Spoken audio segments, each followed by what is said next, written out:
राधे राधे। जय श्री राम। तो ज्ञान गंगा में हमारी जैसे चर्चा चल रही है कि भरत जी जाते हैं, तैयारी करते हैं राम जी से मिलने के लिए वनवास पे चित्रकूट में। अब भरत जी जब चलने लगते हैं तो वो रथ पर बैठने के लिए मना कर देते हैं, लेकिन कौशल्या माता कहती हैं कि अगर आप रथ पर नहीं बैठोगे तो सारी प्रजा को कष्ट होगा, क्योंकि प्रजा आपके साथ फिर पैदल ही चलेगी। वो रथ पर बैठ जाते हैं, लेकिन जैसे ही नदी का किनारा आता है तो वो रथ से उतर जाते हैं। वहाँ पर जिन्होंने राम जी की सेवा की थी गोहक, वो आते हैं, दूर से देखते हैं और कहते हैं कि भरत को हम जाने नहीं देंगे, क्योंकि वो नारायणी सेवा लेकर जा रहा है सेना। क्या वो राम जी से युद्ध करने जा रहा है? लेकिन वो देखते हैं कि गुरु वशिष्ठ जी का रथ सबसे आगे है। उनमें एक बूढ़ा होता है और वो कहता है हो सकता है भरत राम जी से मिलाप करने जा रहे हैं। तो कहते हैं सही बात है, ये हो सकता है। वो कहते हैं कि क्यों ना हम भरत जी से मिलें। वो भरत जी से मिलने के लिए जाते हैं और 3 प्रकार का भोजन ले जाते हैं, राजसिक, तामसिक और सात्विक। और कहते हैं भरत जी जिस पर दृष्टि डालेंगे उससे हमें पता चल जाएगा कि वो किस मकसद से जा रहे हैं। देखो आहार का कितना महत्वपूर्ण स्थान है। हमारे भोजन से हमारे चरित्र का पता चल जाता है कि हम किस तरह के चरित्र के हैं। भरत जी तीनों में से किसी भी भोजन पर ध्यान नहीं देते, ना दृष्टि डालते हैं, तो वो समझ जाते हैं कि भरत जी अंदर तक बहुत दुखी है। और वो उनको बताते हैं कि कौन से वृक्ष के नीचे राम जी बैठे, सीता जी बैठी और उन्होंने भोजन किया। भरत जी सब जगह के दर्शन करते हैं और गंगा मैया जो हैं उनसे प्रार्थना करते हैं, तो वो आशीर्वाद देती हैं कि सब अच्छा होगा। इस तरह से जाते हुए वो जाते हैं और भारद्वाज ऋषि के आश्रम में पहुंचते हैं। वो उन्हें कहते हैं कि तुम बेकार में ही अपने आप को मत दुखी करो, ये तो राम की रची हुई लीला है, क्योंकि राम ने जन्म ही राक्षसों के संहार के लिए लिया है। अगर वो वन में नहीं आते तो फिर ये कैसे होता। फिर भरत जी जाते हैं और आगे वशिष्ठ जी और अनसुईया माता उनके साथ होती हैं और वो लोग राम से मिलने के लिए चित्रकूट की ओर प्रस्थान करते हैं।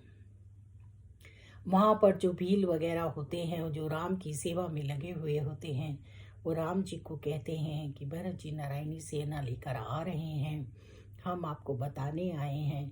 तो राम जी कहते हैं मेरा भरत आ रहा है, लेकिन लक्ष्मण जी के मन में एक बात आती है कि वो सेना क्यों लेके आ रहा है, क्या हमसे युद्ध करने आ रहा है? क्या उसे इतनी भी तसल्ली नहीं हुई कि वो हमें यहाँ मारने आ रहा है?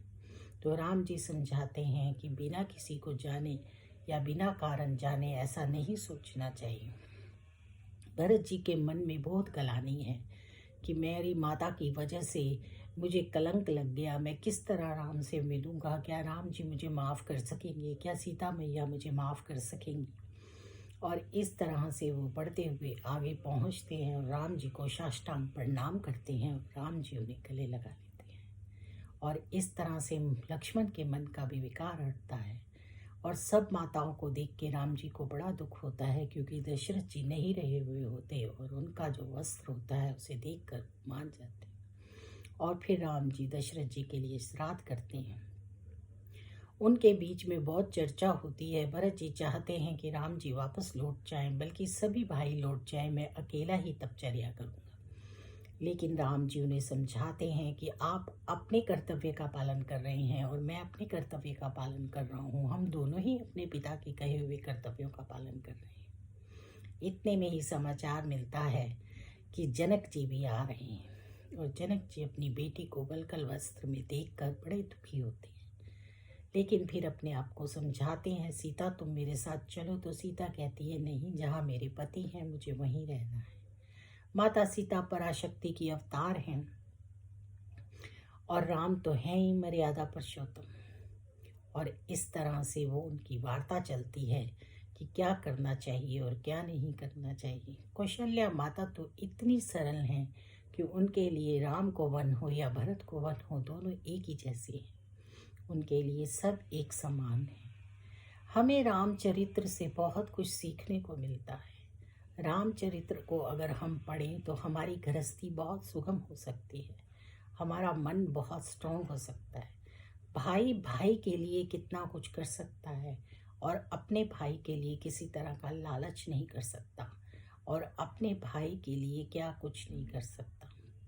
परिवार में, कुटुंब में सेवा भाव, मातृ भाव, पितृ भाव किस तरह होना चाहिए, ये हमें रामायण से सीखने को मिलता है।